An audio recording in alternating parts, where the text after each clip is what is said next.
ਪੀਐਨਓ media group ਨਾਲ ਜੁੜੇ ਸਾਰੇ ਸੱਜਣਾਂ ਦਾ ਸਵਾਗਤ। ਦੋਸਤੋ, ਮੈਂ ਸੁਖਨੈਬ ਸਿੰਘ ਸਿੱਧੂ ਆਪਣੇ ਪੇਜ ਸੁਖਨੈਬ ਸਿੰਘ ਸਿੱਧੂ ਤੇ ਸਾਡੇ YouTube ਚੈਨਲ ਪੀਐਨਓ ਮੀਡੀਆ ਗਰੁੱਪ ਤੋਂ ਤੁਹਾਡੇ ਨਾਲ ਇਸ ਵਕਤ ਰਿਸ਼ਤਾ ਕਾਇਮ ਕਰ ਰਹੇ ਹਾਂ। ਰਿਸ਼ਤਾ ਸਾਂਝ ਦਾ ਹੈ, ਵੋਟਾਂ ਦਾ ਹੈ ਔਰ ਮੁਹੱਬਤ ਦਾ ਹੈ ਕਿ ਪੰਜਾਬ ਦੇ ਵਿੱਚ ਜੋ ਸਿਆਸਤ ਹੋ ਰਹੀ ਹੈ ਇਹਦੇ ਵਾਸਤੇ ਅਸੀਂ ਕਿਵੇਂ ਸੁਹਿਰਦ ਯਤਨ ਕਰੀਏ। ਪੰਜਾਬ ਦੇ ਰਾਜਨੀਤਿਕ ਲੋਕ ਵੱਖ-ਵੱਖ ਡੇਰਿਆਂ ਦੇ ਉੱਤੇ ਆਸਾਂ ਉਮੀਦਾਂ ਰੱਖਦੇ ਨੇ ਤੇ ਕੋਸ਼ਿਸ਼ ਹੁੰਦੀ ਹੈ ਕਿ ਅਸੀਂ ਇਹਨਾਂ ਦੇ ਜ਼ਰੀਏ ਵੋਟਾਂ ਹਾਸਲ ਕਰੀਏ।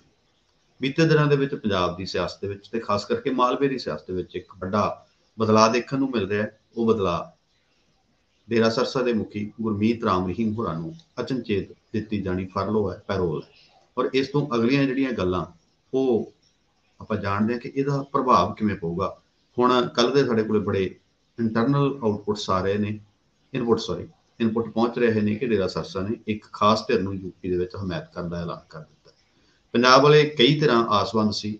ਤੁਸੀਂ ਇਹ ਦੇਖੋ ਕਿ ਪੰਜਾਬ ਦੇ ਵਿੱਚ ਪੰਥਕ ਕਹਾਉਂਦਾ ਸ਼੍ਰੋਮਣੀ ਅਕਾਲੀ ਦਲ ਉਹ ਨਾ ਗੁਰਮੀਤ ਰਾਮ ਰਹੀਮ ਦੀ ਰਿਹਾਈ ਦੇ ਉੱਤੇ ਖੁਸ਼ੀ ਮਨਾ ਰਿਹਾ ਤੇ ਨਾ ਹੀ ਉਹਨੇ ਕੋਈ ਅਫਸੋਸ ਦਾ ਪ੍ਰਗਟਾਵਾ ਕੀਤਾ। ਹਾਲਾਂਕਿ ਕਈ ਮਾਮਲਿਆਂ ਦੇ ਵਿੱਚ ਇਨਵੋਲਵ ਗੁਰਮੀਤ ਰਾਮ ਰਹੀਮ ਸਾਡੇ ਵਾਸਤੇ ਇੱਕ ਮੁਲਜ਼ਮ ਹੈ ਸਾਡੀ ਨਜ਼ਰ 'ਚ। ਪਰ ਡੇਰੇ ਨਾਲ ਜੁੜੇ ਲੋਕ ਇਹਨਾਂ ਨੂੰ ਕਿਵੇਂ ਦੇਖਣਗੇ, ਕਿੱਧਰ ਉਹ ਵੋਟਾਂ ਭੁਗਤਣਗੀਆਂ, ਇਹ ਸਾਰੀਆਂ ਗੱਲਾਂ ਜਾਣਨ ਦੇ ਵਾਸਤੇ ਡਾਕਟਰ ਮੋਹਿਤ ਇੰਸਾ ਹੋਰਾਂ ਦੇ ਨਾਲ ਅਸੀਂ ਜੁੜੇ ਹਾਂ। ਤੇ ਤੁਸੀਂ ਵੀ ਆਪਣਾ ਕੋਈ ਸਵਾਲ ਹੋਵੇ ਸੁਹਿਰਦ ਤੇ ਵਧੀਆ ਸ਼ਬਦਾਂ ਦੇ ਵਿੱਚ ਲਿਖ ਕੇ ਸਾਡੇ ਨਾਲ ਸਾਂਝਾ ਕਰ ਸਕਦੇ ਹੋ। ਉਹ ਡਿਸਪਲੇ ਹੋਊਗਾ ਤੇ ਉਹਦਾ ਜਵਾਬ ਅਸੀਂ ਡਾਕਟਰ ਮੋਹਿਤ ਇੰਸਾ ਤੋਂ ਲੈਣ ਦਾ ਯਤਨ ਕਰਾਂਗੇ, ਜਿਹੜੇ ਡੇਰਾ ਸਿਰਸਾ ਦੇ ਨਾਲ ਜੁੜੇ ਨੇ ਔਰ ਫੇਸ ਵਰਸਸ ਵਰਡਿਕਟ ਨਾਂ ਦਾ ਇੱਕ ਪੇਜ ਵੀ ਚਲਾ ਰਹੇ ਨੇ ਜਿੱਥੇ ਇੱਕ ਵੱਖਰਾ ਮੈਸੇਜ ਦੇਣ ਦੀ ਕੋਸ਼ਿਸ਼ ਹੈ। ਤੇ ਸਵਾਗਤ ਕਰਦੇ हैं डॉक्टर मोहित इंसान जी। धन धन से स्वागत, नमस्कार, क्या हाल है जी? बढ़िया, बहुत बढ़िया जी। ਤੇ ਅਬ ਮੈਂ ਦੱਸਦਾ ਕਿ ਮੋਹਿਤ ਜੀ ਹੈ ਹਿੰਦੀ 'ਚ ਬੋਲਣਗੇ ਤੇ ਮੈਂ ਯਤਨ ਕਰਦਾ ਪੰਜਾਬੀ ਦੇ ਵਿੱਚ ਇਹਨਾਂ ਦੇ ਨਾਲ ਗੱਲਬਾਤ ਕਰਨ ਦਾ, ਕਿਉਂਕਿ ਪੰਜਾਬੀ ਨੂੰ ਇਹ ਵਧੀਆ ਸਮਝਦੇ ਨੇ ਪਰ ਫਲੂਐਂਸੀ ਇਹਨਾਂ ਦੀ ਹਿੰਦੀ ਦੇ ਵਿੱਚ ਵੀ ਹੈ। ਡਾਕਟਰ ਸਾਹਿਬ, ਤੁਹਾਡੇ ਗੁਰਮੀਤ ਰਾਮ ਰਹੀਮ ਡੇਰਾ ਮੁਖੀ ਨੇ, ਤੁਸੀਂ ਉਹਨਾਂ ਦੇ ਪੈਰੋਕਾਰ ਹੋ। ਹੁਣ ਪੈਰੋਲ ਮਿਲੀ ਹੈ ਉਹਨਾਂ ਨੂੰ 21 ਦਿਨਾਂ ਦੇ ਵਾਸਤੇ ਹੈ। ਸਿੱਧਾ ਸਿੱਧਾ ਮੈਸੇਜ ਇਹ ਜਾ ਰਿਹਾ ਹੈ ਕਿ ਇਹ ਵੋਟਾਂ ਦੇ ਵਾਸਤੇ ਹੈ। ਕਿਹੋ ਜਿਹਾ ਇੰਪੈਕਟ ਹੈ ਇਸ ਦਾ ਆਮ ਲੋਕਾਂ ਦੇ ਵਿੱਚ ਜਿਹੜੇ ਡੇਰਾ ਦੇ ਨਾਲ ਜੁੜੇ ਹੋਏ ਨੇ? जी। हम डेरा से जो राजनीतिक विंग है, पॉलिटिकल विंग डेरा का है, उन्होंने मैसेज ये कन्वे किया था कि गुरुजी पैरोल पर आएंगे और उसके बाद आदेश देंगे और ये सब कुछ होगा, वो साथ संगत से मिलेंगे। आज पहले चरण का मतदान चल रहा है गाजियाबाद, मेरठ, मुजफ्फरनगर, अलीगढ़ साइड में। तो कल ये मैसेज गाजियाबाद से मतलब दिया गया, गाजियाबाद या और जितने भी इलाके मुजफ्फरनगर, मेरठ, लोनी, मुरादनगर, तो ये सभी जगह मैसेज दिया गया कि भाजपा को वोट देना है। लेकिन कल ही एक इंटरव्यू रंजीत चौटाला का आया है, जो जेल मंत्री हैं, उन्होंने ये बोल दिया कि कहीं भी वो जा नहीं सकते, किसी से वो मिल नहीं सकते और उस कमरे के दायरे से वो बाहर नहीं निकल सकते जहां उन्हें रखा गया है। तो एकदम से ये रातों रात रिएक्शन पलट गया और एकदम से साथ संगत का बड़ा विरोध के तौर पे तो आज उन्होंने मतलब बहुत मेरे पास मैसेज सुबह से ही है, फोटोग्राफ्स लोग भेज रहे हैं और वो वीडियो भेज रहे हैं, खास तौर पे रंजीत चौटाला का भी। ये भाजपा डबल स्टैंडर्ड्स है, हमें बोलती कुछ और है और हमें फिर धोखा दे रही है। तो फिलहाल जो पैंतरा चला गया था यूपी चुनाव के लिए, वो पैंतरा फेल होता नजर आया है।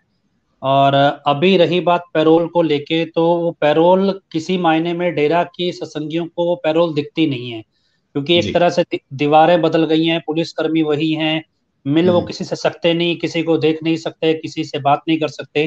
तो ये एक तरह की कैद ही है उनके लिए, डेरा के सत्संगियों के लिए भी। कमरा ही बंद है, कमरा बदला है, सिर्फ कह सकते हैं कुछ खाने पीने को थोड़ा आराम करने के लिए बेड बढ़िया होगा, इससे ज्यादा कुछ बदला नहीं है जी।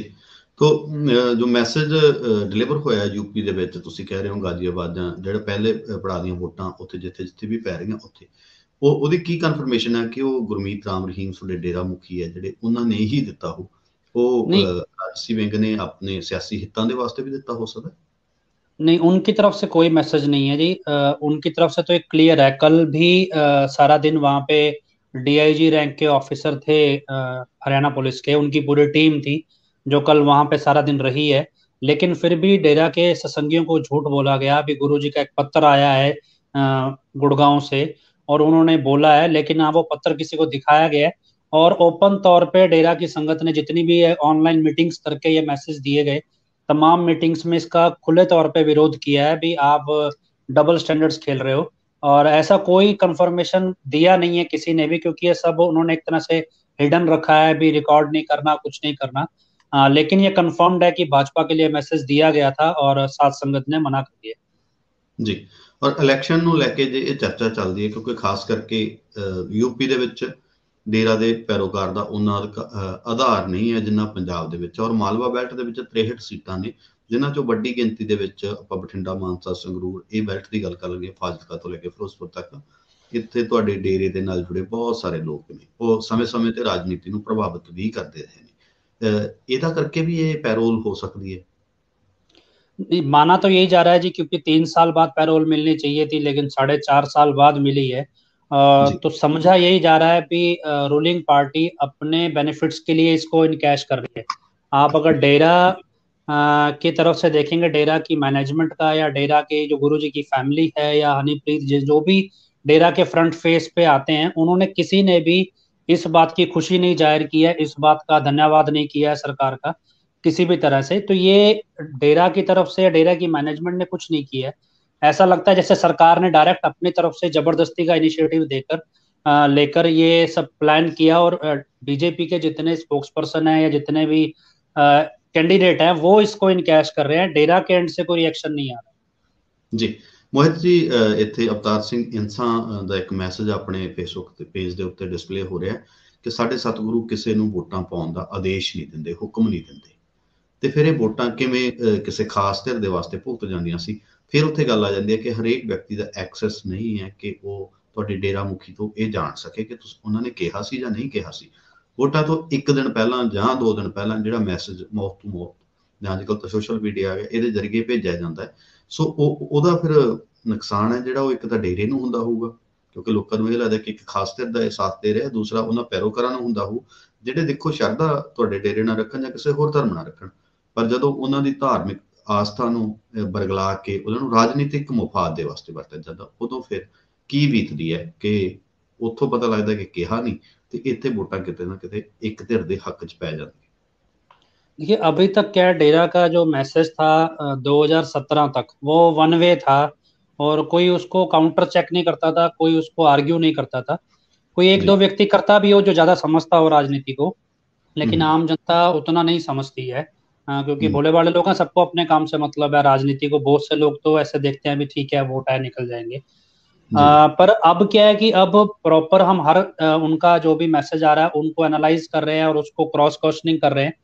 अब बहुत सी पब्लिक है, क्योंकि कल परसों की बात है, डिस्ट्रिक्ट लेवल पे एक नाम चर्चा हुई थी बठिंडा में, और काफी लोग जमा हुए सैकड़ों की तादाद में, और वहां जब उनको कहा गया भी आपने ऐसा करना है, और पूछा गया भी कितने लोग इस बात से सहमत हैं जो राजनीतिक विंग की, यकीन मानिए एक भी व्यक्ति राजनीतिक विंग की बात से सहमत नहीं था बठिंडा डिस्ट्रिक्ट में।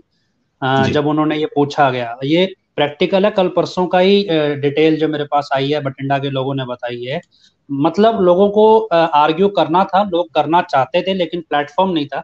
अब हमारे पास प्लेटफॉर्म है, अब हम बोल पा रहे हैं और लोग समझ भी पा रहे हैं भी ये सब चल क्या रहा है। और लिटरली अब लोग डायरेक्ट क्वेश्चन करने लगे। आप हमारे यूट्यूब देखेंगे, उसमें बकायदा एक लेडी का कन्वर्सेशन है, और बड़ा बोल्ड कन्वर्सेशन है, वो डायरेक्ट हर चीज बोल रही है कि कैसे आपने हमारे को धोखा दिया, कैसे आपने हमें पंचकुला में मरवाया, कैसे हमें वहां छोड़ के आए, और कैसे कैसे हमें बिना बताए ये सब कुछ किया जिसमें हमारा नुकसान हुआ। तो अब ये ओपन तौर पे क्लियर है कि डेरा की पब्लिक बहुत हद तक समझ गई है। लास्ट टाइम आपने क्वेश्चन किया था अभी वो कब समझेंगे, तो कल परसों बठिंडा डिस्ट्रिक्ट का ये आउटपुट देख के लगता है अभी शायद अवेयरनेस काफी आ रही जी। एक होर चर्चा चल रही है कि 2 दिन, मतलब ਹੁਣ ਤਾਂ ਤੀਸਰਾ ਦਿਨ ਚੱਲ ਰਿਹਾ ਕਿ 2 ਦਿਨ ਦੇ ਵਿੱਚ ਇਹ ਸੁਨੇਹਾ ਪਹੁੰਚ ਜਾਣਾ ਕਿ ਕਿਹੜੀ ਧਿਰ ਦੀ ਸਪੋਰਟ ਕਰਨੀ ਹੈ। ਰਾਜਨੀਤਿਕ ਵਿੰਗ ਨੇ ਕਹਿੰਦੇ ਆਪਦਾ ਐਨਾਲਿਸਿਸ ਕਰਕੇ ਗਾਹਾਂ ਡੇਰਾ ਮੁਖੀ ਤੁਹਾਡੇ ਗੁਰੂ ਜੀ ਨੂੰ ਦੱਸ ਦੇਣਾ ਤੇ ਉੱਥੋਂ ਫੈਸਲਾ ਆ ਜਾਣਾ। ਇਹ ਗੱਲ ਦੀ ਕਿੰਨੀ ਸੱਚਾਈ? देखिए जितना अभी तक हमें पता है, 3 दिन से कोई भी राजनीतिक विंग का व्यक्ति गुड़गांव गया नहीं है और दिखा नहीं है। और हालांकि इस पे इलेक्शन कमीशन के जो इंटेलिजेंस के ऑफिसर्स हैं वो भी निगाह रखते हैं कि ऐसा हो ना कुछ, लेकिन वहां अभी तक कोई दिखाई नहीं दिया है। जो हमारी तरफ से भी संगत जाती रहती है तो किसी को नहीं दिखा है। दूसरा ये है कि हमें तो ऑलरेडी, मैं आपको कई बार बोल चुका हूँ, पहले से ही ये फ्रेम किया जा रहा है भी बीजेपी को वोट देना है, तो एनालिसिस का तो मतलब ही नहीं है। और अभी रिसेंटली जो मेरे पास मैसेज आ रहे हैं कल से, वो ये बोल रहे हैं कि हम मैसेज देंगे 13 तारीख को, 12 तारीख को, वीडियो कॉल पे गुरुजी। और उसी टाइम पे जेल मंत्री बोलते हैं भी ऐसा अलाउड नहीं है। और जी। तीसरा ट्रैक ये चल रहा है कि इंटरनली जो राजनीतिक विंग के लोगों पे गुप्त तौर पे मैसेज भेजने हैं कि भाजपा की रैलियों में संगत भेजनी है। लेकिन यकीन मानिए लोग गालियां निकाल रहे हैं फिलहाल उन्हें कि आप हमारे गांव में आइएगा भी मत, रैली में जाना तो बहुत दूर की बात है। तो जी। अब हालत ये हो गई है, जो डेरा की तरफ से एक प्रोजेक्टेड कैंडिडेट है हरमिंदर सिंह जस्सी, उनकी रैली में भी संगत ने जाना बंद कर दिया। और अब उन्होंने वहां पे महिलाओं को नचाना गाना शुरू कर दिया है कि जिससे उनके वहां भीड़ जमा हो जाए उनके प्रचार में। तो अब ये चल रहा है। ਇੱਥੇ ਇੱਥੇ ਇੱਕ ਸਵਾਲ ਹੋਰ ਹੈ ਮੋਹਿਤ ਜੀ, ਕਿ ਡੇਰਾ ਦੇ ਨਾਲ ਜੁੜੀ ਹੋਈ ਇੱਕ ਔਰਤ ਗੁਰਚਰਨ ਕੌਰ ਦਾ ਵੀਡੀਓ ਹੈ, ਉਹ ਵੱਡੇ ਪੱਧਰ ਤੇ ਵਾਇਰਲ ਹੋ ਰਿਹਾ ਹੈ। ਉਹਦੇ 'ਚ ਤਾਂ ਮੈਸੇਜ ਦਿੱਤਾ ਜਾ ਰਿਹਾ ਹੈ ਕਿ ਜੀ ਇਹ ਤਾਂ ਗੁਰੂ ਜੀ ਦੇ ਬੜੇ ਨੇੜਲੇ ਰਿਸ਼ਤੇਦਾਰ ਨੇ, ਕਿਉਂਕਿ ਕੁੜਮ ਨੇ ਉਹ ਉਹਨਾਂ ਦੇ, ਤੁਹਾਡੇ ਗੁਰੂ ਜੀ ਦਾ ਬੇਟਾ ਉਹਨਾਂ ਦੇ ਬੇਟੀ ਦੇ ਨਾਲ ਵਿਆਹ ਹੋਇਆ, ਔਰ ਇਹਦਾ ਲਾਹਾ ਵੀ ਸ਼ਾਇਦ ਉਹਨਾਂ ਨੂੰ ਮਿਲੇ ਜਾਂ ਨਾ ਮਿਲੇ ਇਹ ਨਹੀਂ। ਪਰ ਅਗਲੀ ਗੱਲ, ਤੁਸੀਂ ਕਿਵੇਂ ਸੋਚਦੇ ਹੋ ਕਿ ਉਹ ਰਾਜਸੀ ਵਿੰਗ ਦਾ ਹੀ ਇਹ ਕੀਤੀ ਹੋਈ ਪਲਾਨਿੰਗ ਹੈ, ਜਾਂ ਫਿਰ ਉਸ ਔਰਤ ਨੂੰ ਆਪਦੇ ਹੱਕ ਦੇ ਵਿੱਚ ਤੋਰਨ ਦੇ ਵਾਸਤੇ ਹਰਮਿੰਦਰ ਸਿੰਘ ਜੱਸੀ ਹੋਰਾਂ ਦਾ कोई स्टेप है, पॉलिटिकल स्टेप? जी, हमारे पास एक ऑडियो है, हम आपको भेजेंगे, राम सिंह चेयरमैन का, जो डेरा जी। के फिलहाल पॉलिटिकल विंग को लीड कर रहे हैं। वो एक जगह सभा कर रहे हैं, उसका किसी ने ऑडियो भेजा है, या वीडियो भी होगा पर ऑडियो तो है। अब उनका ये कहना है कि हम इसको ब्रॉड स्पेक्ट्रम में देख रहे हैं, हम हरमिंदर सिंह जस्सी को नहीं देख रहे हैं। हमने जो ऑब्जर्व किया है वो ये कि बात अकाली दल सरकार के साथ अच्छे खासे संबंध रहे हैं डेरा राजनीतिक विंग के, सभी जानते हैं। कांग्रेस के साथ भी 2-3 लोग डेरा के विंग के ऐसे हैं जो कांग्रेस में कैप्टन अमरिंदर सिंह के बहुत करीबी रहे हैं। अभी जब चन्नी सरकार आई तो उसमें उनको कोई ऐसा बड़ा लीडर नहीं मिला जिससे वो डेंट कर सकें। अभी क्या हो रहा है, अभी जो हम हरमिंदर सिंह जस्सी के कैंपेन को स्टडी कर रहे हैं, जितने लोग जा रहे हैं हमारी तरफ से या जो ऑब्जर्व कर रहे हैं, वो सिर्फ और सिर्फ ये है कि वहां कोई आम आदमी पार्टी की लेडी कैंडिडेट है, जो नाम शायद मुझे ध्यान नहीं, लेडी कैंडिडेट आम आदमी पार्टी की है। ये सारा कैंपेन, जी ये सारा कैंपेन खुशबात जताना और अकाली दल के वोट तोड़ के उस लेडी को जिताना है। क्योंकि 2017 में भी हरमिंदर सिंह जस्सी ने उस लेडी के लिए वोट मांगे थे तलवंडी साबो में। और ये प्रोजेक्शन है कि जब अगर आम आदमी पार्टी की सरकार बन जाती है तो हरमिंदर सिंह जस्सी के जरिए डेरा पॉलिटिकल विंग या जो बरगाड़ी या मोड ब्लास्ट के केस हैं उसको आम आदमी पार्टी से को इन्फ्लुएंस करके पैसिफाई करके रखा जाए अगर उनकी सरकार बनती है। ये एक ब्रॉड स्पेक्ट्रम में पॉलिटिकल प्लान जो है हम ऑब्जर्व कर रहे हैं। क्योंकि राम सिंह चेयरमैन के जब हम स्टेटमेंट सुनते हैं वो बार बार बरगाड़ी, अपने स्टेटमेंट्स में बरगाड़ी का इशू करते हैं, भी हम इनको घुटने के नीचे रगड़ देंगे जिन्होंने हमारे पे केस लगाए हैं। और उसके बाद वो ये बोलते हैं भी हमारा ये बड़ा प्लान है, आप ये मत सोचिए हरमिंदर सिंह जस्सी आपके लिए कोई काम करेंगे, आप समझिए बस ये डेरा खड़ा है, डेरे की साख का सवाल है। और ये एक्चुअली सिर्फ और सिर्फ राकेश जो डेरे का मेन मास्टरमाइंड है, राकेश डिडबा, जो हर तरह के क्राइम में इन्वॉल्व है, और उसके साथ हनीप्रीत है प्रैक्टिकली जो दिखती है, उन सबको प्रोटेक्ट करने का एक बड़ा प्रोपेगेंडा है जिसे डेरा के कवर के साथ परोसा जा रहा है। जी, दूसरी गल, ਤੁਸੀਂ ਹਨੀਪ੍ਰੀਤ ਦਾ ਜ਼ਿਕਰ ਕੀਤਾ ਤਾਂ ਹਨੀਪ੍ਰੀਤ ਹੋਰਾਂ ਨੂੰ ਵੀ ਕਹਿੰਦੇ ਤੁਹਾਡੇ ਡੇਰਾ ਮੁਖੀ ਇਸ ਵਾਰ ਨਹੀਂ ਮਿਲੇ। ਪਹਿਲਾਂ ਚਰਚਾ ਹੁੰਦੀ ਸੀ ਕਿ ਜਦੋਂ ਉਹ ਜੇਲ੍ਹ ਚ ਆਉਂਦੇ ਜਾਂ ਅੰਦਰੋਂ ਬੈਠੇ ਵੀ ਉਹਨਾਂ ਨੂੰ ਮਿਲਣਾ ਚਾਹੁੰਦੇ ਹੁੰਦੇ ਸੀ। देखिए, हमारे सोर्सेज से कहते हैं कि हनीप्रीत से सिर्फ वो एक ही बार मिले हैं जेल में भी, और एक ही बार मिलने के बाद वो भी जब वो जेल से रिहा होके आई तो गृह मंत्रालय ने परमिशन दी तो वो एक बार मिले हैं, उसके बाद हनीप्रीत से नहीं मिले हैं। सेकंड क्या है भी, अभी जो हमारे पास इनपुट है हालांकि मीडिया से ही है, तो हनीप्रीत गई थी वहां और मुश्किल से 5 या 7 मिनट ही मुलाकात हुई है, वो भी परिवार के साथ हुई है, अलग से नहीं है। और उसके बाद हनीप्रीत वहां से वापस चली गई है और वो एक्टिव नहीं है, और उसने अभी तक कोई साध संगत से भी संवाद नहीं बनाया है। हालांकि वो अपने इंस्टाग्राम पे एक्टिव रहती है, पर किसी भी तरह से संवाद ट्विटर पे, इंस्टाग्राम पे, फेसबुक पे हनीप्रीत ने साध संगत से नहीं बनाया है। और ये हम पहले से प्रोजेक्ट कर रहे हैं कि हनीप्रीत एक विक्टिम लेडी थी जिसको काम सिखाया गया और जो ओवर पावर कर गई डेरा की मैनेजमेंट को। अब वो चीजें एविडेंट हो रही हैं, वो सबके सामने भी आ रही हैं। जी मोहित जी, ਮੌੜ ਬੰਬ ਬਲਾਸਟ ਇਲੈਕਸ਼ਨ ਤੋਂ ਕੁਝ ਦਿਨ ਪਹਿਲਾਂ ਹੋ ਜਾਂਦਾ 31 ਜਨਵਰੀ 2017 ਦਾ, ਉਹ ਘਟਨਾਕ੍ਰਮ ਹੈ। ਉਹਦੇ ਵਿੱਚ ਬੜੀਆਂ ਚੀਜ਼ਾਂ ਤੇ ਚਰਚਾਵਾਂ ਚੱਲੀਆਂ ਕਿ ਕਿਉਂਕਿ ਇੱਕ ਪਾਸੇ ਡੇਰਾ ਮੁਖੀ ਦੇ ਕੁੜਮ ਸੀ ਰਵਿੰਦਰ ਸਿੰਘ ਜੱਸੀ, ਦੂਸਰੇ ਪਾਸੇ ਇਹ ਸੀ ਕਿ ਜਿਹੜੀ ਜਾਂਚ ਉਦੋਂ ਤੱਕ ਹੋਈ ਉਹਦੇ 'ਚ ਨਾਮ ਆਇਆ ਕਿ ਇਹ ਸਾਰੀ ਪਲਾਨਿੰਗ ਜਿਹੜੀ ਕੌਨਸਪੀਰੇਸੀ ਹੋਈ ਹੈ ਇਹਦੇ ਵਿੱਚ ਡੇਰਾ ਸਿਰਸਾ ਦਾ ਹੱਥ ਹੈ। ਤੁਸੀਂ ਕਿਸ ਹੱਦ ਤੱਕ ਇਸ ਗੱਲ ਨੂੰ ਜਾਇਜ਼ ਮੰਨਦੇ ਹੋ ਤੇ ਇਹ ਰਿਪੋर्ट है ਜਿਹੜੀ ਹੁਣ ਤੱਕ ਤੁਹਾਡੇ ਮੁਤਾਬਕ ਕਿੱਥੇ ਖੜੀ है? देखिए, एक गुरजीत सिंह पातड़ा नाम से कोई एक्टिविस्ट है जो इस पूरे केस को देख रहे हैं। जी वो तो मैंने उनसे फेसबुक पे हमारी बातचीत हुई थी, तब हमने उनसे कहा था कि हम आपका साथ देंगे इस सब जी में, इसको सॉल्व करने में, पर हमने उनको एक कंडीशन रखी थी, तो वो कंडीशन उन्होंने मंजूर नहीं की। और सेकंड क्या है, इन्वेस्टिगेशन की बात है। इन्वेस्टिगेशन में बहुत सारे ऐसे पहलू हैं जो देखे नहीं गए।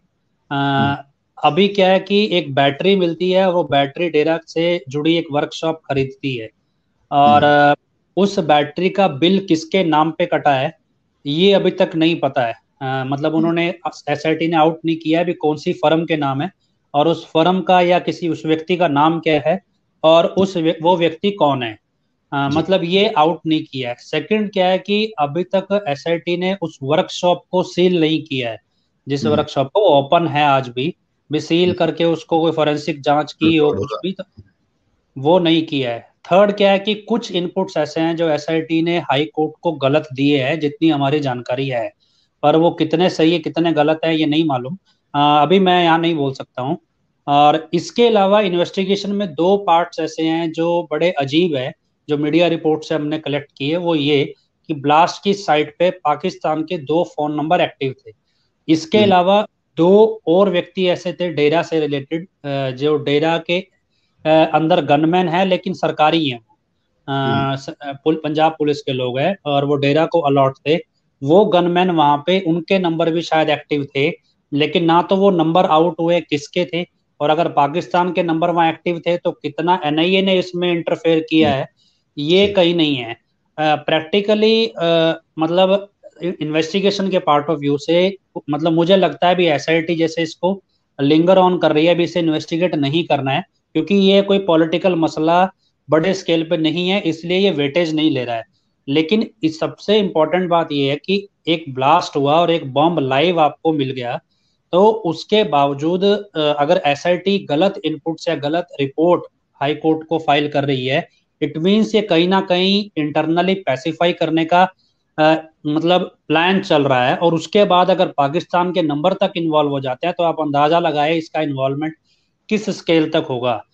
अब अगर ये चीज एसआईटी नहीं कर रही है, या इस चीज को बाहर नहीं कर रही है, या गुरजीत सिंह पातड़ा इस चीज को समझ नहीं रहे हैं जो एक्टिविस्ट हैं, और वो उनको लगता है भी ये मीडिया में इशू बना के या दोबारा रिट फाइल करके इस तरह से, तो आप इन्वेस्टिगेशन एजेंसी जब एविडेंस को ही टेम्पर कर रही है या खराब कर रही है या धीरे धीरे वो डाइल्यूट हो रहे हैं, तो बेटर उनको ये है कि उनको खुद मैदान में उतर के इन्वेस्टिगेशन करना चाहिए।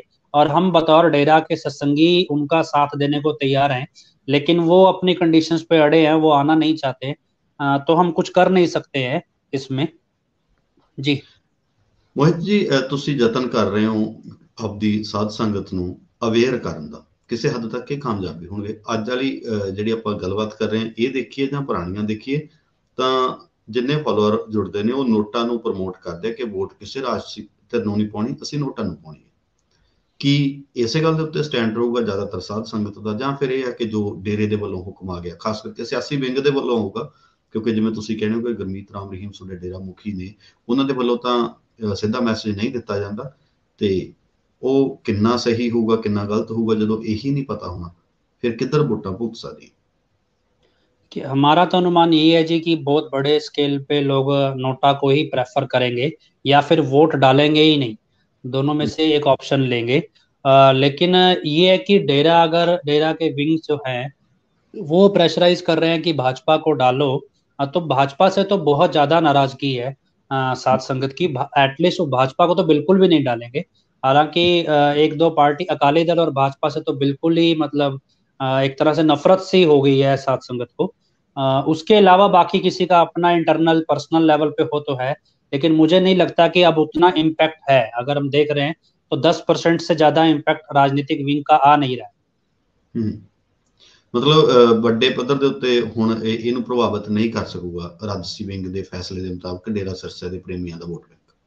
नहीं, बिल्कुल नहीं करेगा जी। आप इसके रिजल्ट्स देख लीजिए। इवन हरमिंदर सिंह जस्सी, जिसको लेके राजनीतिक विंग बड़े स्केल पे प्रोजेक्शन कर रहा है, वो भी इलेक्शन नहीं जीत पाएंगे। ये हमें पता है कि 5 या 7 हजार वोट ही उनको मैक्सिमम आ सकते हैं अपने हल्के से। इससे ज्यादा वोट तो उन्हें भी नहीं आएंगे। तो बाकी कैंडिडेट की तो कहना ही क्या है। जी, थैंक यू मोहित जी, बहुत मेहरबानी, तुसी जुड़े हो ते आने वाले दिनों जी च असीं फिर जुड़दे रहांगे। जी, धन्यवाद।